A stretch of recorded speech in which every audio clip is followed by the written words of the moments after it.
और उधर जेल में बंद अतीक के बेटे अली अहमद की चिट्ठी का मामला चुनाव आयोग तक पहुंच गया। उत्तर प्रदेश में हो रहे नगर निकाय चुनाव के बीच वायरल हुए लेटर पर समाजवादी पार्टी की तरफ से याचिका दाखिल की गई,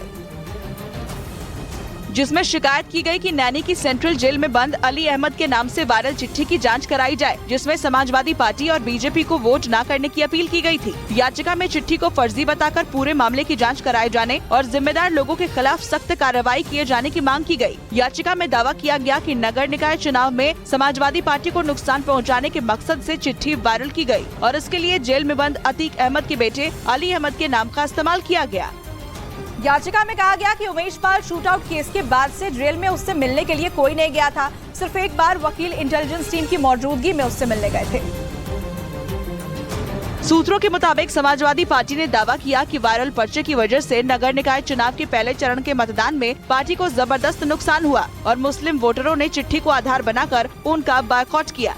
यही वो पत्र है जो उस समय सोशल मीडिया पर वायरल हुआ था और निकाय चुनाव में इसका खासा असर हुआ है। इसी आधार पर समाजवादी पार्टी ने चुनाव आयोग में याचिका दाखिल कराई और उसके फर्जी होने का दावा किया कि उस पर्चे पर अली के न तो दस्तखत दिखे और न ही कोई तारीख दिखी। इसके अलावा प्रिंटिंग प्रेस का नाम भी नहीं लिखा दिखा। माना जा रहा है कि इस पर संज्ञान लेकर चुनाव आयोग मामले की जाँच करा सकता है। और उधर पुलिस सूत्रों का दावा है कि उमेश पाल केस की जांच में जुटी यूपीएसटीएफ को एक और चौंकाने वाली जानकारी मिली है। हत्याकांड में अतीक के चौथे नंबर के बेटे एजाम का भी किरदार था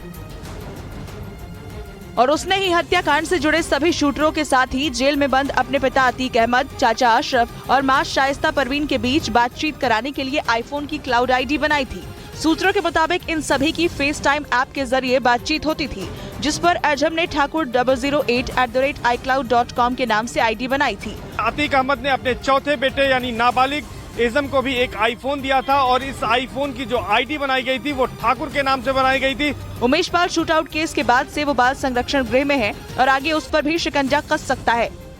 उसके बारे में एक और हैरान कर देने वाला तथ्य सामने आया। पुलिस सूत्रों के मुताबिक वो मशहूर फिल्म शोले से काफी प्रभावित था, इसलिए वो खुद को ठाकुर मानता था और उसने फेस टाइम ऐप पर अपनी आईडी भी ठाकुर के नाम से ही बनाई थी, जिसके जरिए उमेश पाल हत्याकांड के सभी आरोपी एक दूसरे से बात करते थे, जबकि वो उमेश पाल को गब्बर बुलाता था। उसने अतीक अहमद की फेस टाइम आईडी बड़े 006 और अशरफ की आईडी छोटे 007 कोड वर्ड से बनाई थी। इसी तरह वकील सौनत हनीफ की फेस टाइम आईडी एडवो 10 बनाई थी। यानी अतीक का चौथा बेटा अजम का भी उमेश पाल हत्याकांड से कनेक्शन सामने आया, जबकि वो अभी नाबालिग है।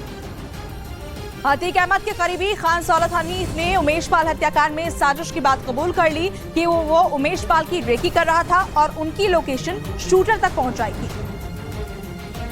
जिसके बाद 24 फरवरी को प्रयागराज में उमेश पाल हत्याकांड को अंजाम दिया गया था। हत्या के बाद अतीक अहमद के वकील खान सौलत हनीफ को पुलिस ने रिमांड पर लिया था और उसकी निशानदेही पर पिस्तौल और मोबाइल बरामद किया था। जिसके बाद पूछताछ में सौलत हनीफ ने खुद कबूल किया कि उसे मोबाइल असद ने ही दिया था, जिसके जरिए वो अतीक, अशरफ, असद और शाइस्ता के संपर्क में था और 24 फरवरी को उमेश पाल के कोर्ट से निकलने की खबर उसने ही शूटर को दी थी।